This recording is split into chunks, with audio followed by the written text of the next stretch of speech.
You're on a retro trek with the caramel apple. Oh my god. You're on a retro trek with the caramel apples, a movie review that dials up impressive, most impressive stargazing nostalgia from your home planet to the Hoth system with your hosts Kennedy Rizzo and Cooper Lee.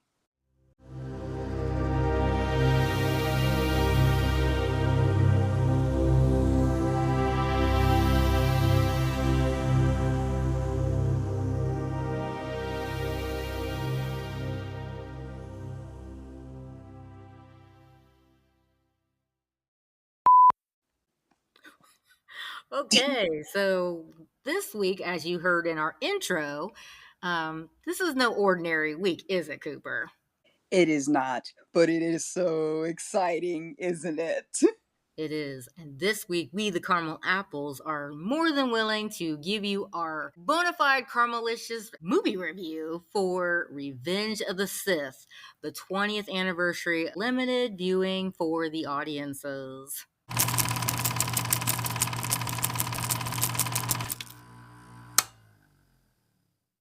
Talk about a caramelicious treat. Like, this is something that when you are a fan of anything, right? When you get the opportunity to enjoy certain aspects of whether it's racing or like, because you can go to a race actually, or if you're into football or cruise, whatever it is, things that you enjoy doing or Right. watching or anything, when you can have the front row seat, no pun intended, opportunity to enjoy it, that's what you get into. It lights your fire, right? Oh, 100%, yes. So being a Star Wars fan, when they do the re-release of these gems that we have known and loved for so many decades, right? This is what you've come to really enjoy and appreciate and just want to be in the moment. Yes, yes. And we really got this opportunity just this week, as we mentioned in last week's episode, that, this was going to be happening, all Yep. across America, or maybe is it worldwide? You know what? I believe I saw somewhere that Italy was not doing a showing, so I don't think it was universal. Okay, so maybe just here. Okay, just stateside. So yeah, like it was, our experience was absolutely amazing. I mean, Cooper of Retro Track Club, the Caramel Apples, is the bona fide fan of Star Wars. I have come along for the ride.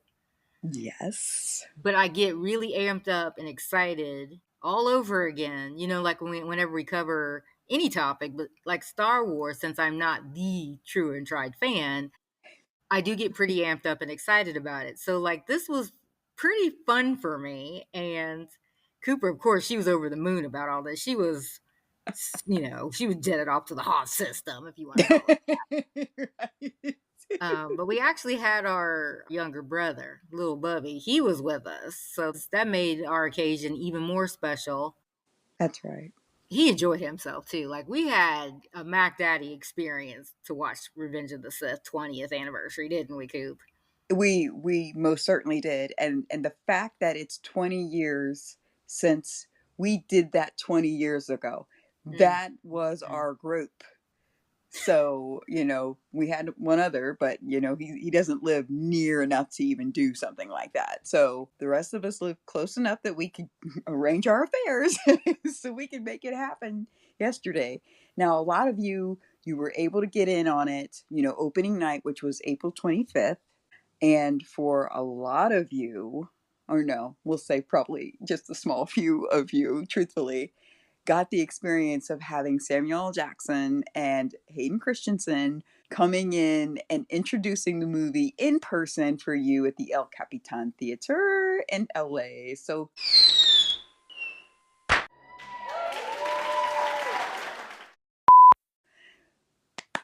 yay for you.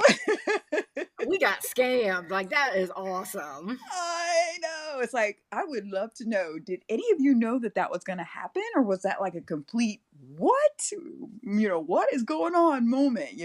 Like, hit us up in the comments. Let us know, whether it's here on the podcast, social media. Let us know if you knew that when you purchase your tickets to go for that showing that you're actually going to see them. We'd love to hear from you. That is such a cool, awesome experience. So Mace and Anakin right there in person. Love it. It Oh was my so goodness. cool. Yes, it is cool. But what we got wasn't too bad. Like we actually had a nice surprise Yes. too at the beginning of our showing where it started. They do all their little commercials and stuff. Go get your popcorn, go get your soda and all that. Yeah. And then things started happening where the theater lights dimmed and our theater was Mac Daddy. Come on. Yeah. Yeah. I mean, we'll get there in a second, but no, seriously, like the lights dimmed and who pops on the screen? None other than Hayden Christensen. Yeah, he's on the screen, but still, it's good enough for us. Whatever. Yeah, it was still quite the treat. It was completely unexpected. Yes, yes. It's funny because the last time I was actually in a theater, an actual movie theater, was back in 22. Hubby and I went to go see Top Gun Maverick. Oh, that's right. Yeah. Yeah, and that was nice to be back in the theater because, Coop and I were movie buffs. This is what it was, okay? Yeah. And so much has changed. Things have changed so much. It's like it's not the same. No. Like this opportunity, we are back in a theater again this year watching a 20-year-old movie. So I'm like, it took, yeah. I mean, so it's not like we wanted to just go see a movie. We haven't done that. There's nothing really that good that's out. Nothing you really that moves you to want to do this, even for nostalgia. Right. Absolutely. But this was good enough to want to do that. And I am so glad we had the opportunity to do this together with little Bubby. Yeah. This was an amazing experience. Epic. It really was. And the fact that it's only for so many days, like it's not like, oh, you got a whole month that you can do this. Oh, or it's 6 months, or like you have just a few days to actually arrange your affairs to hopefully get there once. Now, I know that there's been a few that got to go a couple, three different times. There was no way we were going to be able to handle anything like that. We were doing good to get there once. That's right. But we were so glad to do it. And we got the opportunity to pick the time we wanted to go. It worked out for all three of us that it was going to be a morning. That's great. We had our, going that at the evening showing on opening night back 20 years ago. We're not those Yeah. people anymore. So we're happy to go in the morning when it's kind of quiet and you could just really get into the story, which is why we were there. It did. And I think there was like maybe 11 people in the theater total. Yeah, yeah, yeah. And And we had the best seats in the house. exactly. Yeah. Ours for us is top row, all the way at the back at the top. That's our spot. So right in the middle. We'll pick it every time if we can. Yeah, with reclining seats. They were heated also, which was Mac Daddy. Oh, yeah. If it was just a little colder, it would have been all the better. But I still used my heater a couple times. It was still I did nice. too. I was like, this is nice. How are you not going to use it, right? It's there. Push that button. That's right. The only cherry on top of our whole experience, other than seeing Revenge of the Sith 20th anniversary, was the fact that we had novelty Darth Vader cups. Yeah. It's his head, Yep. folks. It was just his head, Darth cups with straws out the top.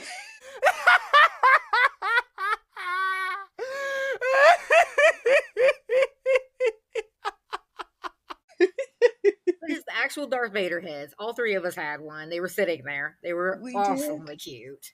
Yes. Like it just put you even further into the story. I mean, and it made it its own.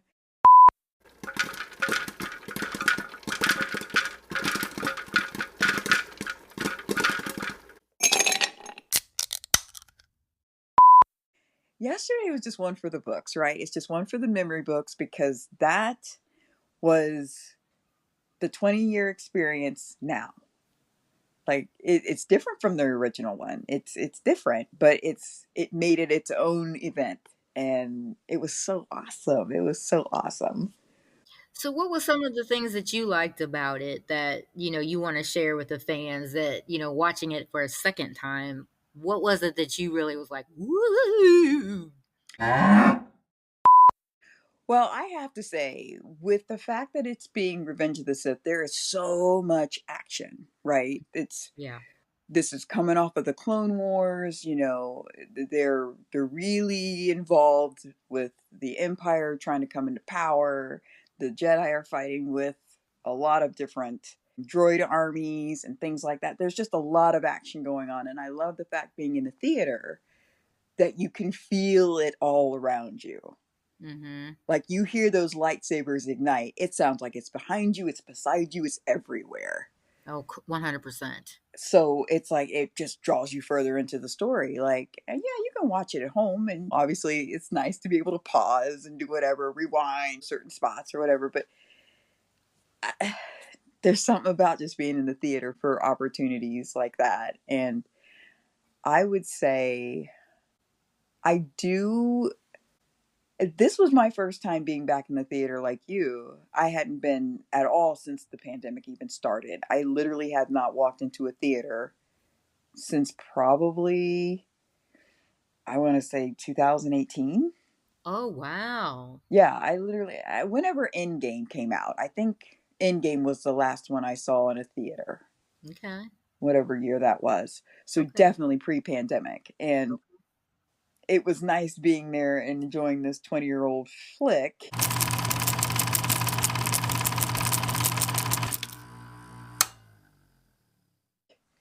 And it just seems like it was right, like it hadn't missed a beat. Like it just, I don't know. It's so hard to put into words how much you appreciate and enjoy that whole story, and it's catapulting us straight into A New Hope.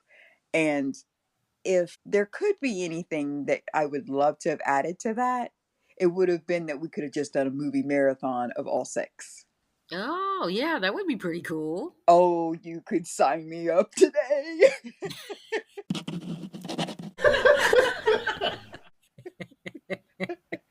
Yes. From early morning into the night, that's fine. Let's just do it all. We'll stay in the theater because we've done that one other time and it was amazing. So I would Yes, love to do that with Star Wars. that's right. And the fact that little Bubby went with us, and um, you could tell he thoroughly enjoyed the experience. Like he was just like he was all psyched up about it too. He had his favorite candy, his favorite snacks.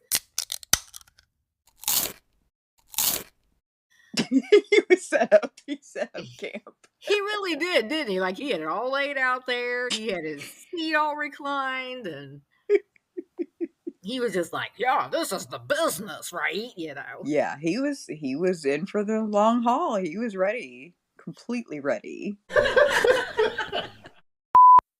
And actually, Coop and I both had to get up in the middle of the movie. Darn it! I mean, I know, yeah. yeah, nature calls. Little Bubby didn't move. He didn't. He planted roots, didn't he? He He was did. He was there. like, "This is serious business." See? Yeah, and you could tell because we could hear him chuckling every now and then. You'd hear him just, it's like, oh, you can't see each other real well, but you could hear when he was definitely engaged. Yes. Now, who is his favorite character? That would be the same as my hubby, and that's R2D2.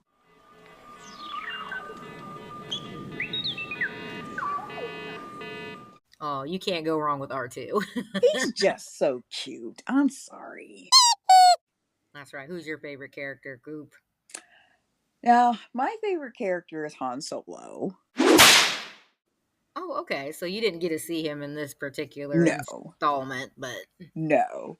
And I mean, I love all the characters, obviously, being a Star Wars fan, but Han Solo just brings a next level of nuts to the movies. So, yeah. But how about you? What's your favorite? And what was your big main takeaway yesterday? okay. So my favorite, obviously, is Darth Vader. Uh-huh. So I'm glad that we got to memorialize that fact with the cups. Absolutely. Yes, well, I love my Darth Vader cup. I had to have it. But what did it for me with the movie? Okay, so I do remember Phantom Menace. I remember Attack of the Clones. But I enjoyed watching the 20th anniversary of Revenge of the Sith because it was getting to the point. Yeah. So like all those other ones are build-ups, which is completely necessary for the storytelling, you know? Yes. But I liked watching this one for the couple of hours that we did because it was like, now we're getting to business. This is the point here. Yeah. And other than the fact that we got to watch 2 hours of Hayden Christensen, oh my God. Okay, so you asked me who was my favorite character. Let's talk about whose face do you want to see on screen the whole time? There you go. Man. Well, Revenge of the Sith all day long, all day, every day. That face. I don't care if he's mean and nasty. We gotta watch that pretty face. That's right. That's right. Man, I mean, I love watching the transition. And another thing I liked about Revenge of the Sith is, okay, the story was driving. It was moving, like very excellent storytelling. Yes. But I like how you can see what they were doing in the movie and how things were moving along, how you can see this going on in reality. Sure, yeah. There's elements of real, that's for sure. Yep. Yes, making choices, what's right, what's true, what to stay away from, what to, like this is life. You have to figure out where you belong and you got to make serious choices over that. Yep, every day. Yeah, and we all are rooting for Anakin. Yeah. And Padme. I mean, they got their little family started. Spoiler alert. I suppose if anybody's not seen Revenge of the Sith, you better get on that. But anyway. Yeah, where have you been? Exactly. But, good things were happening in his life. But still, he had conflict. He had conflicting ideas. What do I do? Where do I belong? What do I want to do? Who do I want to support? Yeah, yeah. And his is so tragic. The fact that his love, which that's such a positive thing, right? Having love for someone and loving someone so intensely and so deeply that his love drove him to do other things that led to a serious default setting that it was not good. Yeah. It was not good. So, how does something so positive go so wrong? But it happens, like you said, making choices, and sometimes all you know is from 1 minute to the next with a decision, and other times you can kind of see which way it's going, but sometimes it's literally minute by minute, and you just don't even know. I am somebody, especially anymore, I can get bored easily in movies and TV shows. Like if it's not moving fast enough, if the characters aren't striking enough, Yeah. snooze fest. I mean, I check out. Yeah. And I usually do fall asleep in movies. I did not do that yesterday. I am so proud of you. Me too. I was glued to my seat. I was like, this is amazing. Like it was a nice nostalgic memory of what a good movie going experience consisted of. And I mean, I was just over the moon about it. I was enthralled. That is, she's on the dark side. Oh, that's right, because that's where Darth is. That's right. No wonder you like those red sabers. You go. That's right. Those are my favorite. And I also like the presence of Obi-Wan Kenobi because it wasn't overdone, but enough that was part of the conflict because that's who trained him. Yes. And he was trying to be loyal to all these people. Yeah. And the dark side won out. Because, I mean, Chancellor Palpatine, a.k.a. Darth Sidious, man, he was something else. That guy was slippery. He was, right? Yes. So he needs caution tape all around him. Don't go near this guy. He's radioactive. But there's people like that in real life. It's like Truthfully. Yeah. So let this be a lesson to all of us. If something don't feel quite right, you might want to reassess your steps there, but whatever. Absolutely. Now, as far as chronology, that's what it was. So real quick, Kennard, I know we've probably asked each other this before because this is not our first rodeo as far as Star Wars is concerned. We have visited the Outer Rim several times. But anyway, as far as the way George Lucas presented the movies and the way, now that you have 1 through 9 completely available and the series that are available, and other side Star Wars stories, how would you want to watch if you could go back to the very beginning, never seeing any of them, but they were all available? How do you think you would watch Star Wars? Well, since we're Gen X, I think I still like it the Gen X way. Uh huh. But I really I do appreciate episode 3. yeah. It really is the crux of Yeah, for reasons totally disclosed. it. This is where the fun begins. I cheated.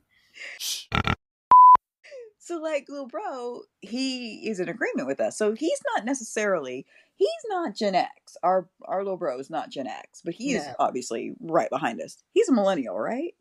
Yeah, I'd say, yeah. Millennial, exennial, something like that. Okay, so just a little bit behind us. He was born just a little bit behind us. Um, but anyway, he also has said that he is more drawn to the way that George Lucas told the story as well. He's like, it just makes sense. He's like, because of the fandom, he goes, I think the fandom stayed as strong because there were so many elements that they needed to be introduced to keep coming back to. So his way of doing the storytelling made sense, truly. Hmm. Yeah. Because, yeah, you have 1 through 3 now, but if you literally did start with 1, you would already know who Palpatine was. You would already, so by the time you're seeing him again approaching, because we didn't see him at all in A New Hope, but we saw him in episode 5. So by the time you're watching Empire Strikes Back, you would know exactly who that was. They didn't Hmm. call him Darth Sidious in episode 5. He was just the Emperor, this weird looking Emperor guy. So, I mean, literally, little bro is right. He's like, there's so many components that still needed to be explained, and it kept the fandom coming back for more. So, it's neat to watch 1 through 6 or 1 through 9 if you'll go into the Disney side as well. That's neat. But at the same time, the nostalgic way, and we are all about the nostalgia, right? Because it just brings up other things for you. Oh, yeah. Um, but I think it's cool that all 3 of us completely are on board with the same thing. Yes, me too. And that yesterday's experience was completely epic. I mean, not to be repeated, because I mean, Yep. again, it's just like when we did it 20 years ago. That was another experience, similar, epic, but it was different, and we were all younger. Exactly. Yes. But this was pretty cool. I'm glad that we got to experience it. I'm very grateful we got to experience it. Oh, 100%. This was one for the memory archives. We'll cherish it, and we're ready for anything else that's coming out related to George Lucas Star Wars. Sign us up. That's right. Sign us up. So, real quick before we wrap up, wanted to make a quick mention because this weekend coming up, we won't talk to you again until next week. So, this weekend coming up is May 4th, and also Monday will be May 5th. So, there are some May 4th celebrations happening in regards to May the 4th be with you and also Revenge of the 5th. There are some cities that are actually going to be putting some things down for those of you who can make it. Woohoo! I know, so cool. New York City's got some things going on, LA, Disney. There's also something going on in Hamilton, Ohio. People are getting into it. They're feeling it. They're loving it. So we're all about that. Just wanted to throw some things at you. Also, I believe there is a um, event that's going to be taking place May 10th. That's also Star Wars related at a place in Columbus, Ohio called COSI. They have Mm. something going on that is Star Wars related too in the middle of May. So, if you're around any of these events, check them out. So, Yeah, there's no shortage, is there? There is none. So cool. But we're so glad that we got to enjoy the event together as a family, and also the fact that we could share our experience with you, Orchard Archivers, especially those of you who maybe didn't have the opportunity to, because it didn't come to a theater near you. So hopefully we lived it up for you.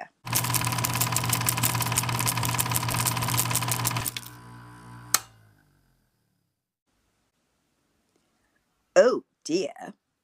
That's it for this week's Orchard Trek Retro. Rest assured, we're just getting started. Need a podcast to listen to on the way to Tashi Station to pick up power converters? Maybe one not fluid in bocce? Plug into the Retro Orchard as Kennedy and Cooper share more retro goodness in our Star Wars with a Caramel Twist Prequels of Destiny series.